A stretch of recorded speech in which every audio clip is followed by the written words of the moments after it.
இப்பதான் guys மஜாவா work out முடிச்சுட்டு வரேன். ஒர்க் அவுட்க்கு அப்புறம் சாப்பிடுற போஸ்ட் ஒர்க் அவுட் மீல் இதுதான். Biryani with some chicken kebab and eggs கூடவே கிரியேட்டின். லாஸ்டா ஒரு வீடியோல வந்து ஒர்க் அவுட்க்கு அப்புறம் பிரியாணி சாப்பிடலாம்னு சொல்லியிருப்பேன். அதுல சில பேர் தவறா புரிஞ்சுக்கிட்டு என்ன பச்சை பச்சையா திட்டினீங்க.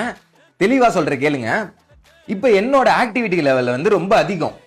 நான் டெய்லி 20,000 ஸ்டெப்ஸ் பண்றேன், மார்னிங்கும் ஒர்க் அவுட் பண்றேன், ஈவினிங்கும் ஒர்க் அவுட் பண்றேன், பிடி செஷன்ஸ் இருந்தாலும் ஒர்க் அவுட் பண்றேன். ஸோ என்னோட ஆக்டிவிட்டி லெவலுக்கு நான் வாரத்துல 2-3 சீட் மீல்ஸ் எடுத்துக்கிட்டா கூட எனக்கு ஒண்ணுமே ஆவறது இல்ல. இப்ப இந்த மீல்ல 1500 கேலரிஸ் இருந்தா கூட அது நான் ஒரே டைம்ல சாப்பிட்டா கூட எனக்கு ஒண்ணுமே ஆவறது இல்ல. என்னோட மெட்டபாலிசமும் அதுக்கு சப்போர்ட் பண்ணுது. நான் இப்படி சாப்பிட்டு கூட என்னால என் கோல் பாடியிலே சஸ்டைனபிளா இருக்க முடியுது.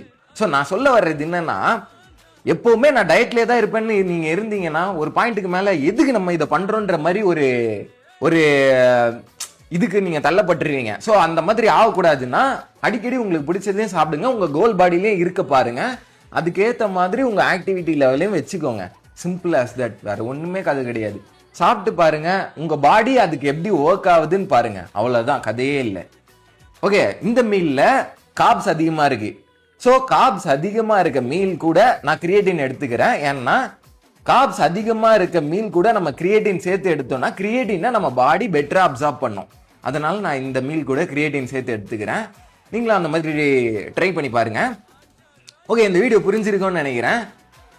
நம்ம நாளைக்கு வீடியோல சந்திப்போம். நன்றி.